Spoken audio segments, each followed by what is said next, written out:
கர்த்தருடைய பரிசுத்த நாமம் மகிமைப்படுவதாக. கிறிஸ்துவுக்கு பிரியமான தேவனுடைய பிள்ளைகளே, உங்கள் யாவரையும் ஜீசஸ் ஃபார் ஏஷியா சார்பில் நான் வாழ்த்துகிறேன். உங்கள் யாவரையும் அன்பின் ஆண்டவரும் அருமை இரட்சகருமாகிய இயேசு கிறிஸ்துவின் நாமத்தினாலும் நான் வாழ்த்துகிறேன். இந்த நாளிலும் கர்த்தருடைய வார்த்தைகளை நாம் தியானிக்க இருக்கிறோம்.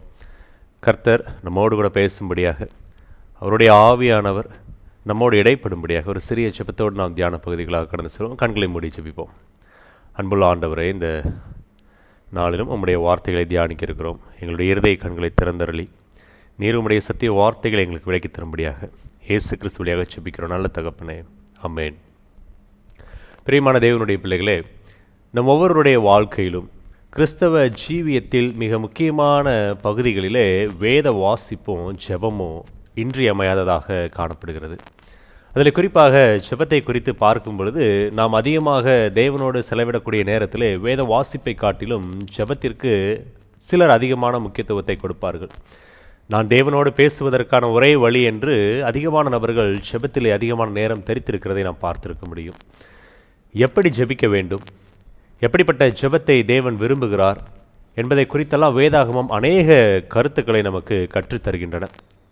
ஆனால் உண்மையாகவே எப்படி ஜெபிக்க வேண்டும் என்று இயேசு கிறிஸ்துவினிடத்தில் கேட்டபோது அவர் ஒரு மாதிரி ஜெபத்தை நமக்கு சொல்லிக் கொடுத்திருக்கிறார். இந்த மாதிரி ஜெபத்தை நாம் வேதாகமத்தில் 2 இடங்களில் வாசிக்க முடியும். எந்த 2 இடங்களில் நாம் வாசிக்கலாம் என்று சொன்னால், மத்தேயு புஸ்தகத்தில் 6ஆம் அதிகாரத்திலும் லூக்கா புஸ்தகத்தின் 11ஆம் அதிகாரத்திலும் இந்த ஜெபத்தை நாம் வாசிக்க முடியும். நமக்கு நன்கு தெரிந்த ஒரு ஜெபம் பரமண்டல ஜெபம். இந்த பரமண்டல ஜெபத்தை குறித்து வேதாகமத்தில் பார்க்கும்போது இந்த 2 இடங்களிலும் நம்மால் வாசிக்க முடியும். ஏன் 2 இடங்கள் என்று பார்க்கும் பொழுது, மத்தேயு புஸ்தகத்தை நாம் வாசிக்கும் பொழுது 5ஆம் அதிகாரத்திலிருந்து 7ஆம் அதிகாரம் வரைக்கும் அந்த 3 அதிகாரங்களும் மலைப்பிரசங்கமாக தேவன் பேசி சொல்லிய வார்த்தைகள். அதிலே சீஷர்களுக்கு மட்டுமல்ல, ஒட்டுமொத்த ஜனங்களுக்கும் ஆண்டவர் பேசுகிறார். அந்த நாட்களிலே ஜெபத்தை குறித்ததான தவறான புரிதல் காணப்பட்டது. ஜெபம் என்பது அதிகமான வார்த்தைகளை சொல்லி ஜெபிப்பது, ஜெபம் என்பது மற்றவர்கள் காண வேண்டும் என்பதற்காக ஜெபிப்பது, இது போன்ற பலவிதமான தவறான கருத்துக்களை உடையதாக ஜெபம் காணப்பட்டது. ஆனால் ஆண்டவராக இயேசு கிறிஸ்து மத்தேயு 6ஆம் அதிகாரத்தில் சொல்லும் பொழுது 5வது வசனத்தில் சொல்கிறாரு, அன்றியும் நீ ஜெபம் பண்ணும்போது மாயக்காரரை போல் இருக்க வேண்டாம், மனுஷர் காணும்படியாக அவர்கள் ஜெப ஆலயங்களிலும் வீதிகளின் சந்திகளிலும் நின்று ஜெபம் பண்ண விரும்புகிறார்கள். இப்போ பலவிதமான தவறான கருத்துக்கள் உண்டு என்பதை ஆண்டவர் இங்கு சொல்லுகிறார். ஜனங்கள் எப்படி ஜெபிக்க வேண்டும் என்று ஆண்டவர் ஜனங்களுக்கு சொல்லிக் கொடுத்த பகுதியாக மத்தேயு 6ஆம் அதிகாரத்தில் நாம் 9ஆம் வசனத்திலிருந்து வாசிக்கிறோம், நீங்கள் ஜெபம் பண்ண வேண்டிய விதமாவது என்று சொல்லி. ஆனால் லூக்கா புஸ்தகத்திலே நாம் பார்க்கும்போது லூக்கா 11ஆம் அதிகாரத்தினுடைய அந்த பின்னணி சற்று வித்தியாசமானதாக காணப்படும். ஏனென்று சொன்னால், லூக்கா 11ஆம் அதிகாரத்தில் முதல் வசனத்தை வாசிக்கும் பொழுது, அவர் ஒரு இடத்தில் ஜெபம் பண்ணி முடித்த பின்பு அவருடைய சீஷரில் ஒருவன் அவரை நோக்கி, ஆண்டவரே, யோவான் தன் சீஷருக்கு ஜெபம் பண்ண போதித்தது போல நீரும் எங்களுக்கு போதிக்க வேண்டும் என்றான். அன்பான தேவனுடைய பிள்ளைகளே, இந்த இடத்துல லூக்கா 11ஆம் அதிகாரத்தில் வாசிக்கும் போது ஒரு சீடன் தங்களுக்கு தேவனாகிய இயேசு கிறிஸ்து ஜெபத்தை குறித்து போதிக்க வேண்டும், எப்படி ஜெபிக்க வேண்டும் என்று போதிக்க வேண்டும் என்று கேட்கிறான்.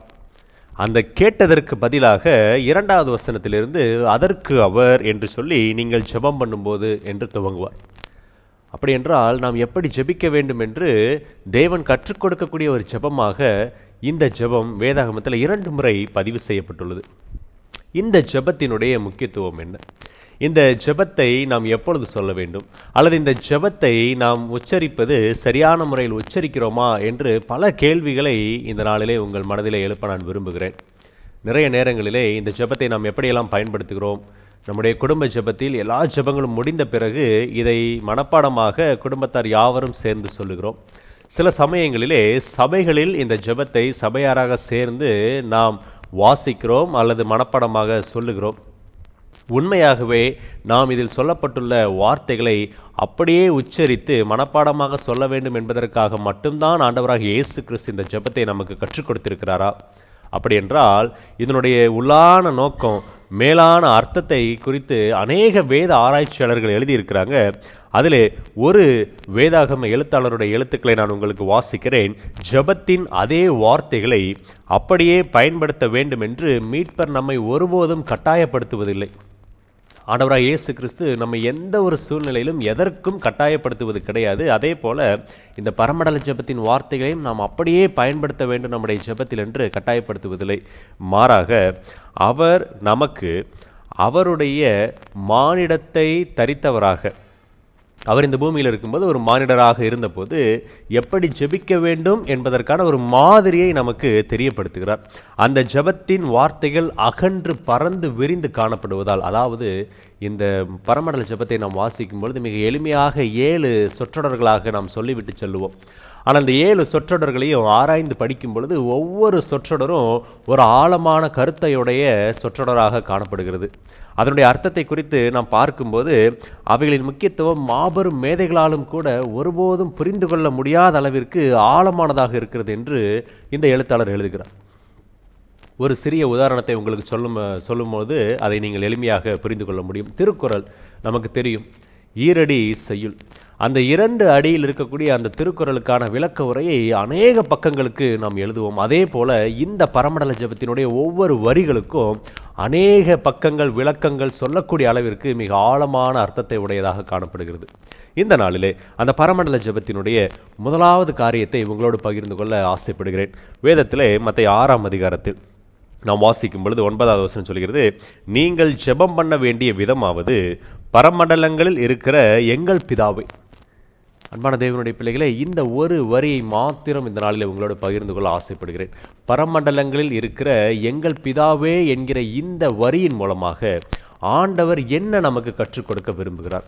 இந்த ஒரு வரியின் மூலமாக நாம் ஏறெடுக்கிற ஜெபத்திலே நாம் எப்படிப்பட்டவர்களாக இருக்க வேண்டும் என்று தேவன் விரும்புகிறார் என்பதை புரிந்து கொள்ள இருக்கிறோம். இந்த ஜெபம் நாம் பேசுவதற்காகவும் மனப்பாடம் செய்து சொல்லுவதற்காக மட்டுமல்ல, இந்த ஜெபமானது நம்முடைய வாழ்க்கை முறையாக மாற வேண்டும் என்று தேவன் விரும்புகிறார். ஜெபம் என்பது நம்முடைய வாழ்க்கையின் ஒரு அங்கமாக மாற வேண்டும் என்று தேவன் விரும்புகிறார்.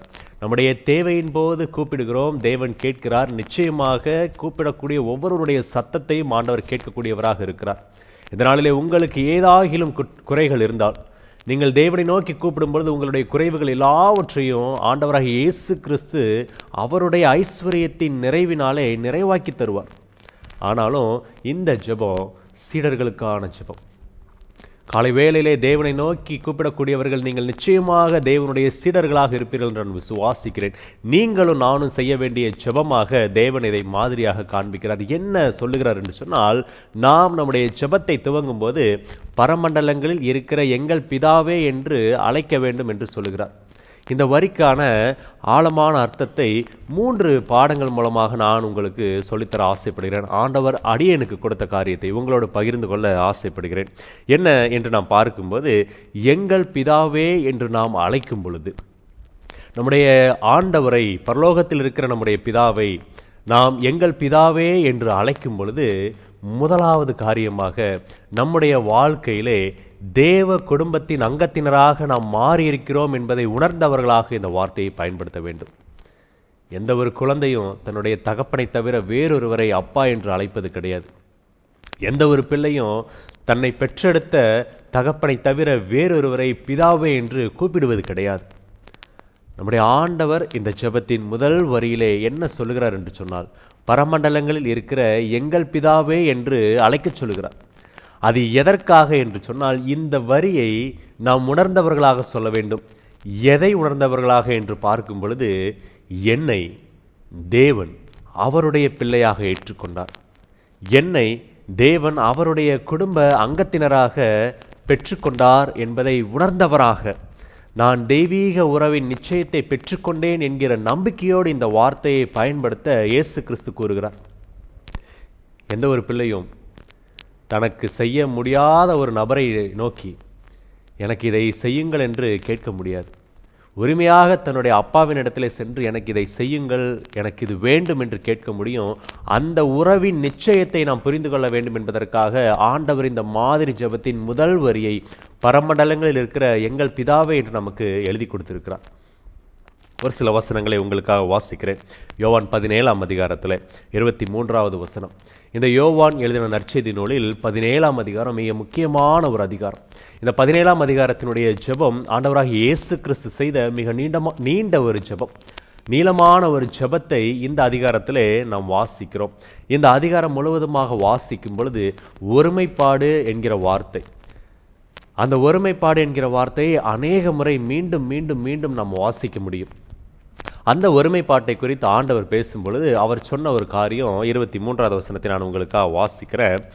ஒருமைப்பாட்டில் அவர்கள் தேறினவர்களாக இருக்கும்படிக்கும் என்னை நீர் அனுப்பினதையும் நீர் என்னில் அன்பாயிருக்கிறது போல அவர்களிலும் அன்பாயிருக்கிறதையும் உலகம் அறியும்படிக்கு நான் அவர்களிலும் நீர் என்னிலும் இருக்கும்படி வேண்டிக் கொள்கிறேன். பிரியமான தேவனுடைய பிள்ளைகளே, நம்முடைய கர்த்தரும் இரட்சகருமாகிய இயேசு கிறிஸ்து செய்த ஜெபத்திலே அவர் என்ன சொல்லி ஜெபிக்கிறார் என்று சொன்னால், ஆண்டவரே நீர் என்னில் அன்பாய் இருக்கிறது போல அவர்களிலும் அன்பாய் இருக்கும்படி என்று சொல்லுகிறார். நம்முடைய இயேசு கிறிஸ்து நாம் ஜெபிக்க வேண்டிய விதத்திலே எங்கள் பிதாவே என்று நீங்கள் கூப்பிடுங்கள் என்று சொல்லுவதற்கான காரணம் என்ன என்றால், நம்முடைய ஆண்டவராக இயேசு கிறிஸ்துவை எப்படி பிதாவானவர் நேசிக்கிறாரோ, எப்படி பிதாவானவர் அவர் மீது அன்பு கூறுகிறாரோ அதே போல நம்மீதும் அன்பு கூறுகிறார், அதே போல நம்மையும் நேசிக்கிறார் என்பதை நாம் உணர்ந்து கொள்ள வேண்டும், நாம் புரிந்து கொள்ள வேண்டும். நான் இந்த உறவில் அங்கத்தினராக காணப்படுகிறேன், இந்த தெய்வீக குடும்பத்தில் பிதா குமாரன் என்று இருக்கக்கூடிய இந்த தெய்வீக அங்கத்தில் எனக்கும் பங்கு இருக்கிறது என்பதை உணர்ந்தவராக இந்த வரிகளை பயன்படுத்த ஆண்டவர் நம்மை அழைக்கிறார். யாரோ ஒருவரிடத்தில் நாம் கேட்கவில்லை, நம்மை நம்முடைய ஜனமாக, நம்மை தன்னுடைய பிள்ளைகளாக ஏற்றுக்கொண்ட நம்முடைய பரம பிதாவினிடத்தில் கேட்க வேண்டும் என்கிற அந்த உரிமையை நாம் புரிந்து கொள்ள வேண்டும் என்று ஆண்டவர் விரும்புகிறார். 1 யோவான் புஸ்தகத்திலே 3ஆம் அதிகாரம் 2வது வசனம், பிரியமானவரே இப்பொழுது தேவனுடைய பிள்ளைகளாக இருக்கிறோம். பிரியமானவர்களே, நாம் இப்பொழுது தேவனுடைய பிள்ளைகளாக இருக்கிறோம் என்பதை உணர்ந்தவர்களாக நம்முடைய ஜெபத்தை துவங்க வேண்டும். நாம் யாரோ ஒருவர் என்று நினைத்து நம்முடைய ஜெபத்தை துவங்கக்கூடாது. முதல் காரியம், பரமண்டலங்கள் இருக்கிற எங்கள் பிதாவே என்று நாம் சொல்லி ஜெபிக்கும் பொழுது நம்முடைய வாழ்க்கையின் ஒரு அங்கமாக நாம் மனதின் ஆழத்தில் புரிந்து கொள்ள வேண்டிய ஒரு காரியம் என்னவென்றால், நான் தெய்வீக குடும்பத்தின் அங்கம், நான் தேவனுடைய உறவில் இருக்கக்கூடிய ஒரு நபர். இந்த தெய்வீக உறவின் நிச்சயம் எனக்கு காணப்படுகிறது என்பதை நான் மறந்து விடாதபடிக்கு ஆழமாக புரிந்து கொண்டவனாக இந்த ஜெபத்தை நான் ஏறெடுக்க வேண்டும். எபிரேயர் 2ஆம் அதிகாரத்தில் நான் எப்படி தேவனுடைய பிள்ளையாக மாறினேன் என்று பார்க்கும் பொழுது 11வது வசனம் சொல்கிறது, எப்படி எனில் பரிசுத்தம் செய்கிறவரும் பரிசுத்தம் செய்யப்படுகிறவர்களும் ஆகிய யாவரும் ஒருவராலே உண்டாயிருக்கிறார்கள். இது நிமித்தம் அவர்களை சகோதரர் என்று சொல்ல அவர் வெட்கப்படாமல் உம்முடைய நாமத்தை என் சகோதரருக்கு அறிவித்து சபை நடுவில் உம்மை துதித்து பாடுவேன் என்று. இந்த வசனங்களை வாசிக்கும் பொழுது நான் எப்படி தெய்வீக குடும்பத்தின் அங்கத்தினராக மாறுகிறேன், நான் எப்படி பரலோக பிதாவை என் பிதாவை என்று கூப்பிட முடியும் என்று சொன்னால், இயேசு கிறிஸ்து என்னை சகோதரனாக ஏற்றுக்கொண்டிருக்கிறார்.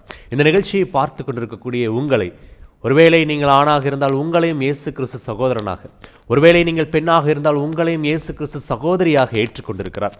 எனவே இயேசு கிறிஸ்துவின் சொந்த பிதாவை நீங்களும் நானும் எங்கள் பிதாவே என்று அழைப்பதற்கான உரிமையை தேவன் கொடுத்திருக்கிறார். இயேசு கிறிஸ்து கற்றுக் கொடுத்த ஜெபத்தின் மாதிரியில் முதல் வரி சொல்லிக் கொடுக்கக்கூடிய முதல் பாடம் என்னவென்று சொன்னால், நான் தெய்வீக குடும்பத்தின் அங்கத்தினர், நான் தெய்வீக உறவின் நிச்சயத்தை பெற்றுக்கொண்டவனாக இருக்கிறேன்.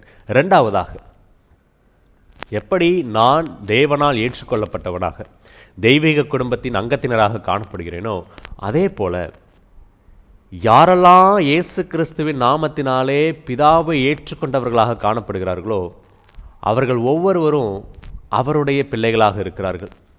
எனவே இந்த ஜெபத்தினுடைய முதல் வரி, பரமண்டலங்களில் இருக்கிற எங்கள் பிதாவே என்கிற இந்த முதல் வரி கற்றுக் கொடுக்கக்கூடிய இரண்டாவது பாடம் என்ன என்றால், எப்படி தேவன் பரலோக தூதர்கள் என்னை தெய்வீக குடும்பத்தின் அங்கத்தினராக ஏற்றுக்கொண்டாரோ, இயேசு கிறிஸ்துவின் மூலமாக என்னை தெய்வீக குடும்பத்தின் அங்கத்தினர்களாக ஏற்றுக்கொண்டார்களோ அதே போல யாரெல்லாம் இயேசு கிறிஸ்துவின் நாமத்தினாலே அவருடைய ரட்சிப்பின் அனுபவத்தை பெற்று பிதாவை தன்னுடைய பிதாவாக பெற்றுக்கொள்கிறார்களோ அவர்கள் ஒவ்வொருவரும் எனக்கு சகோதரர்கள், எனக்கு சகோதரிகள்.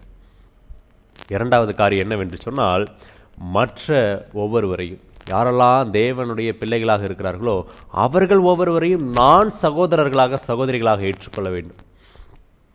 பிரியமான தேவனுடைய பிள்ளைகளே, இது இரண்டாவது பாடம். இது நம்முடைய மனதின் ஆழத்திலே இருக்க வேண்டிய காரியம். நாம் எப்பொழுது எங்கள் பிதாவே என்று அழைக்க முடியும் என்று சொன்னால், யாரெல்லாம் தேவனை ஏற்றுக்கொள்கிறார்களோ அவர்கள் ஒவ்வொருவரையும் நான் சகோதரனாக ஏற்றுக்கொள்ள வேண்டும், அவர்கள் ஒவ்வொருவரையும் நான் சகோதரியாக ஏற்றுக்கொள்ள வேண்டும். அப்படி இருந்தால் மட்டுமே என்னால் எங்கள் பிதாவே என்று அழைக்க முடியும். ஒரு வாசகத்தை உங்களுக்காக வாசிக்கிறேன். தேவனை நமது பிதா என்று அழைப்பதினால் அவருடைய பிள்ளைகள் அனைவரையும் நமது சகோதரர்கள் என்று அங்கீகரிக்கிறோம். அவருடைய பிள்ளைகள் என்று சொல்லும் பொழுது, நான் எப்படி பாவத்தில் இருந்தபோது என்னை தேடி வந்து தூக்கி எடுத்த தேவன் என்னை அவருடைய பிள்ளையாக மாற்றிக்கொண்டாரோ, அதே போல யாரெல்லாம் இயேசு கிறிஸ்துவின் விலையேறப்பெற்ற இரத்தத்தினாலே கழுவப்பட்ட அவருடைய பிள்ளைகளாக மாறி இருக்கிறார்களோ அவர்கள் ஒவ்வொருவரையும் அவருடைய பிள்ளைகளாக அவர் ஏற்றுக்கொண்டிருக்கிறார். என்னையும் அவருடைய பிள்ளையாக அவர் ஏற்றுக்கொண்டிருக்கிறார். அப்படி என்றால் அவருடைய பிள்ளைகளாக இருக்கக்கூடிய ஒவ்வொருவரையும் நான் சகோதரனாக ஏற்றுக்கொள்ள வேண்டும் அல்லவா? நான் சகோதரியாக ஏற்றுக்கொள்ள வேண்டும் அல்லவா? அன்பான தேவனுடைய பிள்ளைகளே, இந்த அனுபவம் நம்முடைய ஜெபத்தின் முக்கியமான அனுபவமாக காணப்பட வேண்டும். நான் ஜெபிக்கும் பொழுது யாரெல்லாம் தேவனை ஏற்றுக்கொண்டிருக்கிறார்களோ அவர்கள் எல்லாரையும் என்னுடைய சகோதரராக சகோதரியாக ஏற்றுக்கொண்டு ஜெபிக்கும் போது மட்டுமே இந்த முதல் வரிக்கான அர்த்தம் உண்மையுடையதாக காணப்படும். இல்லை என்றால் நான் வெறும் வார்த்தைகளால் ஜெபிக்கிறவனாக, மத்திய 6ஆம் அதிகாரத்தில் 5வது வசனத்தை நாம் வாசித்தோமே, அவர்கள் வீண் வார்த்தைகளால் ஜெபிக்கிறார்கள் என்று சொல்லி அதே போல நம்முடைய ஜெபமும் காணப்படும். பரமண்டலங்கள் இருக்கிற எங்கள் பிதாவே என்று நான் கூப்பிட வேண்டும் என்றால் நான் மற்ற ஒவ்வொருவரையும் இயேசு கிறிஸ்துவின் நாமத்தினாலே அங்கீகரிக்கப்பட்ட ஒவ்வொருவரையும் சகோதரராக சகோதரிகளாக ஏற்றுக்கொள்ள வேண்டும். ஒரு வசனத்தை நான் உங்களுக்காக வாசிக்கிறேன். 1 யோவான் புஸ்தகம் 4ஆம் அதிகாரம் 20வது வசனம் இப்படியாக சொல்கிறது, தேவனிடத்தில் அன்பு கூறுகிறேன் என்று ஒருவன் சொல்லியும் தன் சகோதரனை பகைத்தால் அவன் பொய்யன். தான் கண்ட சகோதரனிடத்தில் அன்பு கூறாமல் இருக்கிறவன் தான் காணாத தேவனிடத்தில் எப்படி அன்பு கூறுவான்? எங்கள் பிதாவே என்று கூப்பிடும்போது, அப்பா நான் உங்கள் மீது அளவற்ற அன்புடையவனாக இருக்கிறேன் என்று நாம் சொல்லுகிறோம். நான் தெய்வீக குடும்பத்தின் அங்கத்தினராக இருக்கிறேன் என்று சொல்லுகிறோம். அதே வேளையிலே ஆண்டவர் சொல்லுகிறார், நீ என்னிடத்தில் அன்பாக இருக்க வேண்டும் என்றால், காணாத என்னிடத்தில் நீ அன்பாக இருக்க வேண்டும் என்று சொன்னால், முதலாவது கண்களால் காணக்கூடிய உன் சகோதரனிடத்தில் அன்பு கூற வேண்டும். அவனை உன் சகோதரனாக ஏற்றுக்கொள்ள வேண்டும். அவனை உன்னுடைய குடும்ப அங்கத்தினராக நீ ஏற்றுக்கொள்ள வேண்டும். எப்படி தெய்வீக குடும்பம், பாவத்தில் விழுந்து போகாத பரலோக தூதர்களும் மற்ற உலக வாசிகளும் நம்மை அவர்களுடைய சகோதரர்களாக, அந்த தெய்வீக குடும்பத்தின் அங்கத்தினராக என்னை ஏற்றுக்கொண்டார்களோ, அதே போல இந்த பூமியிலே காணப்படக்கூடிய தேவனுடைய பிள்ளைகள் ஒவ்வொருவரையும் நான் சகோதரனாக ஏற்றுக்கொள்ள வேண்டும். அன்பான தேவனுடைய பிள்ளைகளே, ஒரு சம்பவத்தை உங்களுக்கு நான் சொல்ல ஆசைப்படுகிறேன். ஒரு நாளிலே ஒரு பிச்சைக்காரன் தன்னுடைய பசி நிமித்தமாக உணவிற்காக அவன் ஒவ்வொரு வீடாக சென்று அம்மா என்று அழைத்து தன்னுடைய உணவிற்கு, தன்னுடைய பசிக்கு உணவை தர வேண்டும் என்று அழைத்து கொண்டிருந்தான். அப்படி இருக்கும்போது ஒரு கிறிஸ்தவ வீட்டிற்கு அவன் செல்லுகிறான். அந்த கிறிஸ்தவ வீட்டில் இருக்கும் பொழுது ஐயா அம்மா என்று கூப்பிடும்போது உள்ளே இருந்து அன்பான ஒரு சகோதரர் வருகிறார். வந்த மாத்திரத்திலே அவர் பார்க்கிறார், இந்த உணவை கேட்டு நிற்கக்கூடிய சகோதரனை பார்த்து அவன் பசியோடு இருப்பதைக் கண்டு மிகவும் மனதுருகி என்ன செய்கிறார் என்று சொன்னால், இவனுக்கு உணவளிக்க வேண்டும் என்று விரும்புகிறார். அவருடைய கிறிஸ்தவ குணத்தை காட்ட விரும்புகிறார். அப்புறம் என்ன சொல்கிறாருன்னு சொன்னால், நீ வா, நான் உனக்கு உணவு கொடுக்கிறேன் என்று சொல்லுகிறார். ஆனாலும் அவர் என்ன பண்ணாருன்னு சொன்னால், பின்வாசல் வழியாக வா என்று அழைத்தார். பின்வாசல் வழியாக வா என்று அழைத்த போது அந்த சகோதரனும் பின்வாசல் வழியாக சென்றார். பின்வாசல் வழியாக சென்று அவர் உணவிற்காக உள்ளே செல்லும்போது அவர் சொன்னார், ஒரு குறிப்பிட்ட இடத்துல நிறுத்திவிட்டு இரு, நான் உனக்கு உணவை எடுத்து வருகிறேன் என்று சொல்லுகிறார். அதே போல் அந்த உணவை எடுத்து வருகிறார். அந்த உணவை கொடுத்து விட்டு அவர் சொல்லுகிறார், நான் இப்பொழுது உனக்கு ஒரு ஜெபத்தை கற்றுக் கொடுக்கிறேன், நீ அந்த ஜெபத்தை சொல்லுவாயா என்று கேட்டார். கிறிஸ்தவ சகோதரர் அந்த பிச்சை எடுக்க வந்த அன்பான சகோதரர் இடத்துல கேட்கக்கூடிய காரியம். அப்போ இந்த நபர் சொல்லுகிறார், தாராளமாக நீங்கள் சொல்லுங்கய்யா, நீங்கள் எனக்கு உணவு கொடுக்கக்கூடிய ஆசான், நான் நீங்கள் எதை சொன்னாலும் செய்வேன் என்று சொல்லும்போது இந்த கிறிஸ்தவ சகோதரர் சொல்கிறாரு, பரமண்டலங்களில் இருக்கிற எங்கள் பிதாவே என்று சொல்லுகிறார். உடனே இந்த பிச்சை எடுக்கக்கூடிய அந்த சகோதரன் சொல்கிறார், பரமண்டலங்களில் இருக்கிற உங்கள் பிதாவே என்று சொன்னார். மறுபடியுமாக இந்த கிறிஸ்தவ சகோதரன், நான் சொன்னதை நீ தப்பாக புரிஞ்சுக்கிட்ட, மீண்டும் நான் சொல்கிறேன் என்று சொல்லி பரமண்டலங்களில் இருக்கிற எங்கள் பிதாவே என்று மீண்டும் சொன்னார். அப்பொழுது இந்த சகோதரன், பிச்சை எடுக்கக்கூடிய சகோதரன் மீண்டுமாக பரமண்டலங்களில் இருக்கிற உங்கள் பிதாவே என்று சொன்னான். இப்போ இந்த கிறிஸ்தவ சகோதரனுக்கு கோபம் வந்தது. நான் உன்னை எவ்வளவு மதித்து உன்னை அழைத்து வந்து உனக்கு உணவு கொடுக்கிறேன், ஒரு ஜெபத்தை சொல்லித்தர விரும்பி ஒரு ஜெபத்தை சொல்லிக் கொடுத்தேன், மீண்டும் மீண்டும் நீ வேண்டுமென்றே தப்பாக சொல்லி கொண்டிருக்கிறாயே என்று சொல்லி கேட்கும்போது அந்த பிச்சை எடுக்கக்கூடிய சகோதரன் சொன்னாராம்மா, ஐயா நீங்கள் சொன்ன ஜெபத்தை நான் அப்படியே சொல்லணும்னு தான் நினச்சேன், ஆனால் என்னுடைய மனசு அந்த ஜெபத்தை சொல்லுவதற்கு இடம் கொடுக்கல. ஏன் அப்படின்னு சொன்னால், நீங்கள் எங்கள் பிதாவே என்று சொன்னீங்க, எங்கள் பிதாவே அப்படின்னு சொன்னால் உங்களுக்கு எனக்கு ஒரே அப்பா என்று பொருள், உங்களுக்கு எனக்கு ஒரே கடவுள் என்று பொருள், உங்களுக்கு எனக்கு ஒரே கடவுள், உங்களுக்கு எனக்கு ஒரே பிதா என்று சொன்னால் நம்ம 2 பேரும் சகோதரர்கள். உங்கள் சகோதரனாக நீங்கள் என்ன நினச்சிருந்தா என்னை பின்வாசல் வழியாக வர சொல்லியிருக்க மாட்டீங்க. உங்கள் சகோதரனாக நீங்கள் என்ன நினச்சிருந்தா என்னை இந்த வாசலோடு நிறுத்தியிருக்க மாட்டீங்க. உங்கள் சகோதரன் என்று நினைத்திருந்தா நீங்கள் இந்த பழைய சோறை எனக்கு கொடுத்துருக்க மாட்டீங்க. இப்படி பல காரியங்களை சொன்ன மாத்திரத்தில் அந்த கிறிஸ்தவ சகோதரனுக்கு அப்போது தான் புரிந்தது, எங்கள் பிதாவே என்று சொல்லும்போது என்னை நேசிப்பது போல என்னுடைய சகோதரனுக்கு, என்னுடைய சொந்த சகோதரனுக்கு நான் செய்வது போல் அந்த சகோதரனுக்கு செய்திருக்கணும். நான் செய்யாததுனால அந்த மனிதன் என்ன பண்ணான்னு சொன்னால், உங்கள் பிதா உங்கள் பிதாவே இருக்கட்டும், என்னை நீங்கள் சகோதரனாக ஏற்றுக்கலைன்னா எப்படி எங்கள் பிதாவே என்று நான் சொல்ல முடியும் அப்படின்னு அந்த மனிதன் சொன்னான். அன்பான தேவனுடைய பிள்ளைகளை, இந்த நாளிலே ஜெபிக்கிற நம்ம ஒவ்வொருவரும் மனதில் வைத்துக்கொள்ள வேண்டிய ஒரு காரியம், நம்முடைய ஜெபத்திலே பரமண்டல ஜெபத்தை சொல்லாவிட்டாலும் எந்த ஒரு ஜெபத்தை துவங்கினாலும் பரமண்டலில் இருக்கிற எங்கள் பிதாவே என்று துவங்குகிறோம், எங்களை நேசிக்கிற எங்கள் பிதாவே என்று துவங்குகிறோம், ஒருவரும் சேரக்கூடாத ஒளியில் வாசம் செய்கிற எங்கள் பிதாவே என்று துவங்குகிறோம். எந்த ஒரு விதத்திலே நாம் துவங்கினாலும் எங்கள் பிதாவே என்று நாம் கூப்பிட வேண்டும் என்றால் அவரை ஏற்றுக்கொண்ட ஒவ்வொரு பிள்ளைகளையும் நாம் சகோதரர்களாக சகோதரிகளாக ஏற்றுக்கொள்ள வேண்டும். அப்படி நாம் ஏற்றுக்கொள்ளாத பட்சத்திலே நாம் எங்கள் பிதாவே என்று கூப்பிட முடியாது. அப்படி கூப்பிடுவதற்கான உரிமை நமக்கு மறுக்கப்படுகிறது. ஒரு சகோதரனை ஒரு சகோதரியை நான் ஏற்றுக்கொள்ளாவிட்டால் பரலோகம் என்னை ஏற்றுக்கொள்ள முடியாது என்பதை நாம் தெளிவாக புரிந்து கொள்ள வேண்டும். எனக்கு அன்பான தேவனுடைய பிள்ளைகளே, 1 யோவான் 4:21 நான் வாசிக்கிறேன். தேவனிடத்திலே அன்பு கூறுகிறவன் தன் சகோதரனிடத்திலும் அன்பு கூற வேண்டும் என்கிற இந்த கற்பனையை அவராலே பெற்றிருக்கிறோம். இது நமக்கு கொடுக்கப்பட்ட கற்பனை, இது நமக்கு கொடுக்கப்பட்ட ஒரு கட்டளை. நாம் தேவனிடத்தில் அன்பு கூறுகிறோம், என்னை அவருடைய பிள்ளையாக ஏற்றுக்கொண்டிருக்கிறார். அந்த தெய்வீக குடும்பத்தின் அங்கத்தினராக நான் இருக்கிறேன் என்பதை உணர்ந்தவனாக எங்கள் பிதாவை என்று உரிமையோடு கூப்பிடுகிறேன், அப்பா பிதாவை என்று உரிமையோடு கூப்பிடுகிறேன். அப்படி கூப்பிட வேண்டும் என்றால் அதற்கு ஒரு கட்டளையை ஆண்டவர் வைத்திருக்கிறார். என்ன கட்டளையை வைத்திருக்கிறார் என்று சொன்னால், தன் சகோதரனிடத்திலும் அன்பு கூற வேண்டும். சகோதரன் என்று வரும்பொழுது கலாத்தியர் 3 நாம் வாசிக்கிறோம், 26 நாம் வாசிக்கும் பொழுது, யாரெல்லாம் கிறிஸ்து இயேசுவுக்குள்ளாக ஞான ஸ்நானம் பெற்றிருக்கிறார்களோ, யாரெல்லாம் கிறிஸ்துவை தரித்து கொண்டார்களோ அவர்கள் எல்லாரும் ஆபிரகாமின் சந்ததியாக இருக்கிறார்கள். அப்படி என்றால் இயேசு கிறிஸ்துவை ஏற்றுக்கொண்ட ஒவ்வொருவரும் என்னுடைய சகோதரன், ஒவ்வொருவரும் என்னுடைய சகோதரி. இதை ஏற்றுக்கொள்ளாமல் எங்கள் பிதாவே என்று நான் அழைக்கும் பொழுது நிச்சயமாகவே அது வெறும் வார்த்தை, அதில் எந்த விதமான அர்த்தமும் கிடையாது. அப்படிப்பட்ட ஜெபத்தை தேவன் கேட்பாரா என்றால் நிச்சயமாக, ஒருவேளை நீங்கள் புது விசுவாசியாக இந்த நாளிலே தேவனுடைய நாமத்தை அறிந்து கொள்ளாத ஒரு பிள்ளையாக இந்த நிகழ்ச்சியை நீங்கள் பார்க்கலாம். நீங்கள் ஆண்டவரே என்று கூப்பிட்டாலும் சரி, அல்லது ஏசப்பா என்று கூப்பிட்டாலும் சரி, தேவன் நிச்சயமாக உங்களுக்கு பதில் தருவார். இந்த ஜெபம் ஆண்டவரை ஏற்றுக்கொண்ட அவருடைய விசுவாசியாக அடுத்த கட்டத்தில் நகர்ந்து அவருடைய சீடனாக இருக்கக்கூடியவர்களுக்கான ஜெபம். இயேசு கிறிஸ்து தன்னுடைய வாழ்க்கையை தன்னுடைய சீடர்கள் பிரதிபலிக்க வேண்டும் என்று விரும்புகிறார்.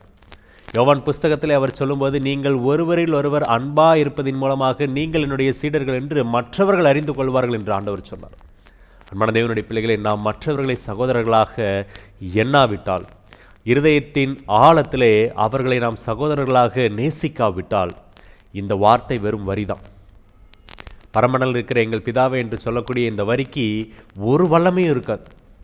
நாம் தெய்வீக குடும்பத்தின் அங்கத்தினராக இருப்பது போல மற்றவர்களும் தெய்வீக குடும்பத்தின் அங்கத்தினராக இருக்கிறாங்க. அவர்களை நாம் ஏற்றுக்கொள்ளாமல் இந்த ஜெபத்தை ஏறெடுக்கும் பொழுது, இந்த வார்த்தைகளை நாம் பயன்படுத்தும் போது அதற்கான வல்லமை இருக்காது.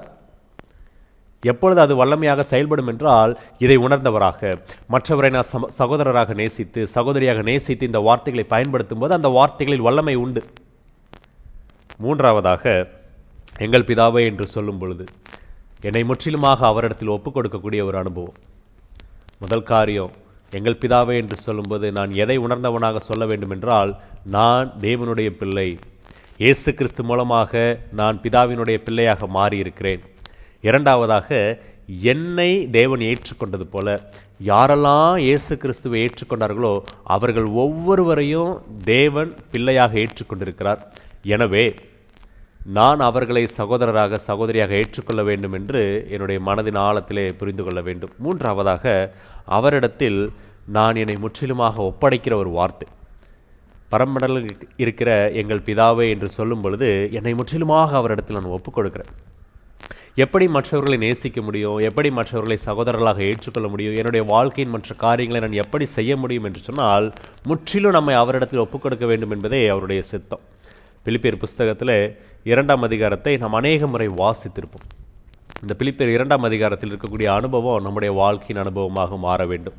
5வது வசனம் சொல்கிறது, கிறிஸ்து இயேசுவிலிருந்த சிந்தையே உங்களிலும் இருக்க கடவுது. கிறிஸ்து இயேசுவில் என்ன சிந்தை இருந்தது அப்படின்னு சொன்னால், அவருடைய வாழ்க்கையை குறித்து சொல்லும்போது அவர் இந்த பூமிக்கு வருவதற்கு முன்பதாக அவருடைய நிலைமையை நாம் பார்க்கிறோம். 6வது வசனம் சொல்கிறது, அவர் தேவனுடைய ரூபமாக இருந்தும் தேவனுக்கு சமமாக இருப்பதை கொள்ளையாடின பொருளாக எண்ணாமல். அவர் எப்படிப்பட்டவராக இருந்தார் என்று சொன்னால், தேவனுக்கு சமமானவர், அவர் தேவனாக காணப்பட்டார். அப்படி இருக்கக்கூடிய ஒரு நபர் தன்னை தாழ்த்தி கொண்டு இந்த பூமிக்கு வந்தார். எது நிமித்தமாக என்று சொன்னால், உங்களையும் என்னையும் தெய்வீக குடும்பத்தின் அங்கத்தினராக மாற்ற வேண்டும் என்பதற்காக. பாவத்தினால் இழுப்புண்டு போய் தேவனுடைய சமூகத்திலிருந்து விலக்கப்பட்டவர்களாக இருக்கக்கூடிய நம்மை தேவனுடைய குடும்ப அங்கத்தினராக மாற்ற வேண்டும் என்பதற்காக அவர் நம்மிடத்தில் வந்தார், தன்னை தாழ்த்தி வந்தார். அவர் தன்னை தாழ்த்தி வரும் பொழுது எப்படிப்பட்டவராக இருந்தார் என்றால் 8வது வசனம் சொல்கிறது, அவர் மனுஷ ரூபமாய் காணப்பட்டு மரண பரியந்தம், அதாவது சிலுவையின் மரண பரியந்தம் கீழ்ப்படிந்தவராகி தம்மைத்தாமே தாழ்த்தினார். எல்லாவற்றிலும் முற்றிலுமாக பிதாவிற்கு ஒப்புக் கொடுத்தவராக காணப்பட்டார். எந்த ஒரு இடத்திலும் அவர் பிதாவின் சித்தத்திற்கு புறம்பானவராக செய்யவில்லை. எல்லாவற்றையும் செய்வதற்கு முன்பாக பிதாவின் இடத்திலே ஜெபித்தார். இரவு முழுவதும் ஜெபித்தார், அதிகாலை வேளையில் ஜெபித்தார். எங்கள் பிதாவே என்று கூப்பிடக்கூடிய நம் ஒவ்வொருவருக்கும் அவர் முன்மாதிரியாக காணப்படுகிறார். தெய்வீக குடும்பத்தின் அங்கத்தினராக இருக்கக்கூடியவர்களுக்கு, தெய்வீக குடும்பத்தின் அங்கத்தினராக இருக்கக்கூடிய மற்றவர்களை சகோதரராக சகோதரியாக ஏற்றுக்கொண்டவர்களுக்கு தன்னுடைய வாழ்க்கையை ஒரு முன்மாதிரியாக இயேசு கிறிஸ்து வைத்தார். நாம் செய்ய வேண்டிய ஒவ்வொரு செயல்களையும், நாம் பேச வேண்டிய ஒவ்வொரு பேச்சுக்களையும் பிதா நமக்கு கொடுப்பார் என்பதை இயேசு கிறிஸ்து முன்மாதிரியாக காண்பித்தார். அவர் சொல்லுவார், எங்கள் பிதாவே என்று கூப்பிடக்கூடிய ஒவ்வொருவருக்கும் என்னுடைய வாழ்க்கையில் பிதா செயல்பட்டது போல உங்களுடைய வாழ்க்கையிலும் செயல்படுவார் என்று. அவர் மரண பரியந்த தன்னை தாழ்த்தினார், சிலுவை பரியந்த தன்னை தாழ்த்தி மரணத்திற்கு தன்னை ஒப்புக் கொடுத்தார். கடைசியில் அவர் ஜெபித்த ஜெபத்தில் கூட, கெத்செமனே ஜெபத்தில் மத்தேயு 26ஆம் அதிகாரத்தில் நாம் வாசிப்போம், பிதாவே இந்த பாத்திரம் என்னை விட்டு நீங்க கொடுமானால் நீங்கட்டும், ஆகிலும் என் சித்தப்படி அல்ல உம்முடைய சித்தப்படி ஆகட்டும் என்று சொல்லுவார். எங்கள் பிதாவே என்று கூப்பிட்டுட்டு, ஆண்டவரே எனக்கு இப்படி செய்யுங்க அப்படி செய்யுங்க என்று அவருக்கு கட்டளை கொடுப்பதற்காக ஜெபம் நமக்கு கொடுக்கப்படவில்லை. எங்கள் பிதாவே என்று ஆண்டவர் ஏன் சொல்கிறார் என்றால், நீங்கள் உங்களுடைய ஜெபத்திலே உங்களை முற்றிலும் அவரிடத்தில் அர்ப்பணித்து விட்டேன், ஒப்பு கொடுத்து விட்டேன் என்பதற்கான வார்த்தையாகவே இந்த வார்த்தையை பயன்படுத்த வேண்டும் என்று இயேசு கிறிஸ்து சொல்லுகிறார். அப்படி சொல்லுகிறவர்களுக்கு, அப்படி இந்த வார்த்தையை பயன்படுத்துகிறவர்களுக்கு 13வது வசனம் சொல்லுகிறது, பிலிப்பியர் 2ஆம் அதிகாரத்திலே, ஏனெனில் தேவனே தம்முடைய தயவுள்ள சித்தத்தின்படி விருப்பத்தையும் செய்கையையும் உங்களில் உண்டாக்குகிறவராயிருக்கிறார். நம்முடைய வாழ்க்கையில் என்ன பேச வேண்டும், நம்முடைய வாழ்க்கையில் என்ன செய்ய வேண்டும் என்று அவருடைய தயவுள்ள சித்தத்தின்படி அவருடைய விருப்பத்தையும் அவருடைய செய்கையையும் நம்மில் உண்டாக்குகிறவராக இருக்கிறார் என்று ஆண்டவர் சொல்லுகிறார். அன்பான தேவனுடைய பிள்ளைகளே, பரமண்டலங்கள் இருக்கிற எங்கள் பிதாவே என்று நாம் பலமுறை பயன்படுத்தி இருப்போம். ஆனால் இந்த வார்த்தையை பயன்படுத்தும் பொழுது இந்த 3 பாடங்களை நினைவில் வைத்துக் கொள்ளுங்கள். இதை மனதிலே வைத்தவர்களாக இந்த வார்த்தைகளை பயன்படுத்தும் போது நிச்சயமாக இந்த வார்த்தைகளுக்கு ஆழமான அர்த்தம் உண்டு. நிச்சயமாக இந்த வார்த்தைகளின் மூலமாக தேவன் நமக்கு பெரிய காரியங்களை செய்வார். என்ன என்றால், நான் யாரோ ஒருவரிடத்தில் கேட்கவில்லை, என்னுடைய சொந்த பிதாவினிடத்தில் கேட்கிறேன். நான் இந்த குடும்பத்தின் அங்கத்தினர் என்பதை உணர்ந்தவனாக கேட்க வேண்டும். 2வதாக, மற்றவர்களை சகோதரனாக நான் நேசிக்க வேண்டும், மற்றவர்களை சகோதரியாக நான் நேசிக்க வேண்டும். அப்படி இல்லாத ஒரு சூழ்நிலையிலே இந்த ஜெபத்தை பயன்படுத்துவதற்கு நான் தகுதியற்றவன்.